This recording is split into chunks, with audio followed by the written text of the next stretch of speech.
Hi everyone. This week's lesson is all about cause and effect. Our learning goal for the week says, I can identify examples of cause and effect in a text.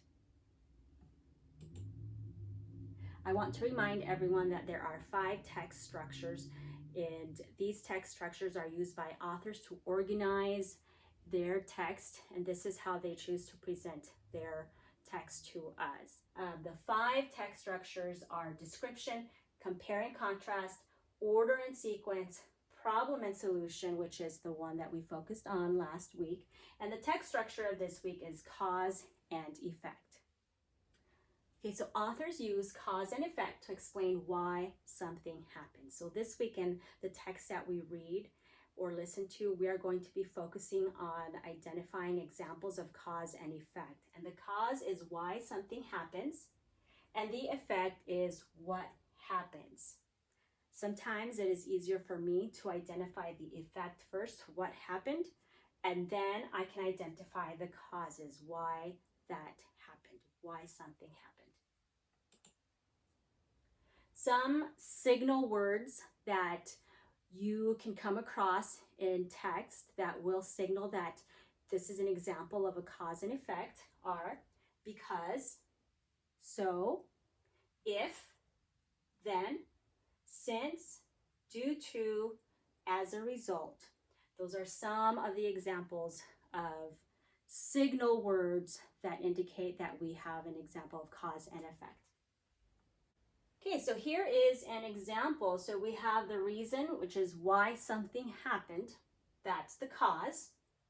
And then we have the result, which is what happened, and that's the effect. And this example is an example of flowers thriving and flourishing, blooming. That is the effect. That's what happened. What happened is that the flowers thrive, flourish, they bloom. And why did that happen? Why was that able to happen? So that's the cause is over here, the example of the cause. And so we have the girl who is watering her garden, watering the plants because we know that plants need water. And we have sun. These are some of the reasons why the plants were able to thrive and grow.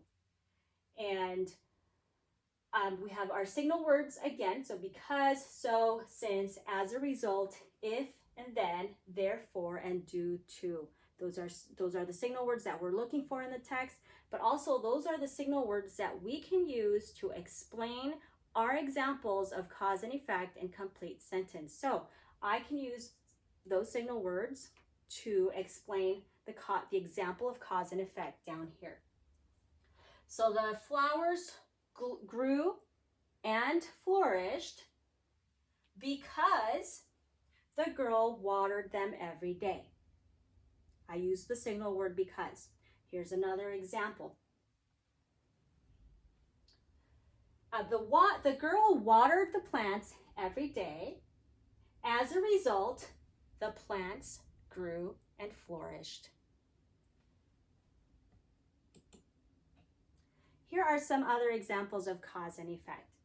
So I missed the bus and I was late to school.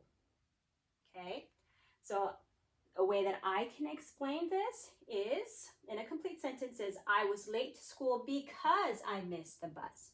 So what happened? What is the effect? The effect is that I was late to school.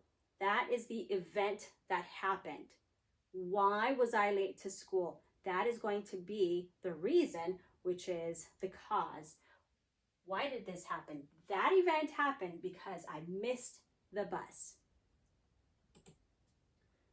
Here's another example. So the boy blew a big bubble and it splattered on his face. So the event that happened, which is the effect, is that the gum splattered on his face. Why did that happen? It happened because he blew a big bubble and it burst. Okay, so here's the sentence that goes along with my example of cause and effect, and the signal word that I used here is as a result. So that's my signal words.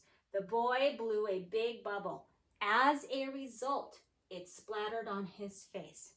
So the event or the effect is on this side in my sentence, and the reason or the cause comes first in my sentence. So remember, this week we are focusing on identifying examples of cause and effect in the text that we read.